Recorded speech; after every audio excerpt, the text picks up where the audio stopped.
In security, new technologies present new challenges.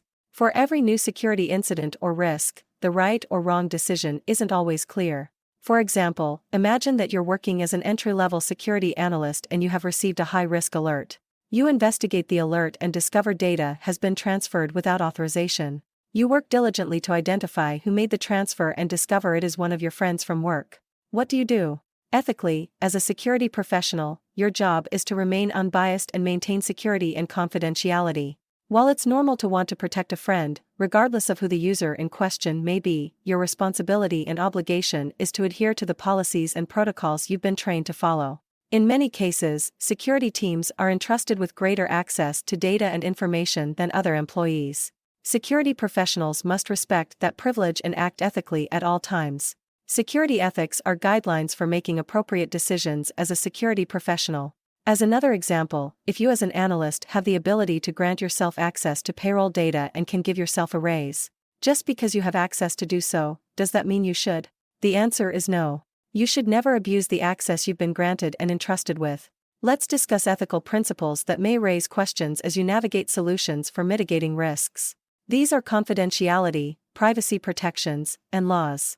Let's begin with the first ethical principle, confidentiality. Earlier we discussed confidentiality as part of the CIA triad. Now let's discuss how confidentiality can be applied to ethics. As a security professional, you'll encounter proprietary or private information, such as PII. It's your ethical duty to keep that information confidential and safe. For example, you may want to help out a coworker by providing computer system access outside of properly documented channels. However, this ethical violation can result in serious consequences, including reprimands, the loss of your professional reputation, and legal repercussions for both you and your friend. The second ethical principle to consider is privacy protections. Privacy protection means safeguarding personal information from unauthorized use. For example, imagine you receive a personal email after hours from your manager requesting a colleague's home phone number.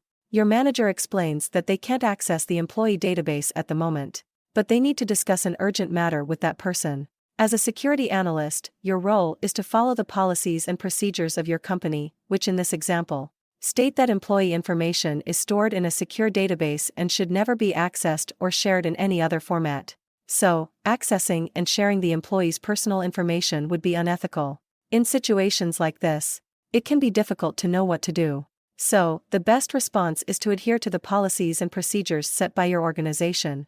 A third important ethical principle we must discuss is the law. Laws are rules that are recognized by a community and enforced by a governing entity.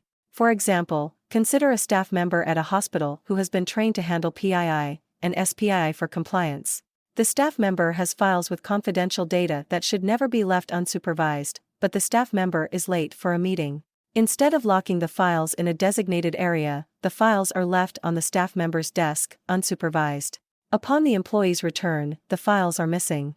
The staff member has just violated multiple compliance regulations, and their actions were unethical and illegal, since their negligence has likely resulted in the loss of private patient and hospital data. As you enter the security field, remember that technology is constantly evolving, and so are attackers' tactics and techniques. Because of this, security professionals must continue to think critically about how to respond to attacks. Having a strong sense of ethics can guide your decisions to ensure that the proper processes and procedures are followed to mitigate these continually evolving risks.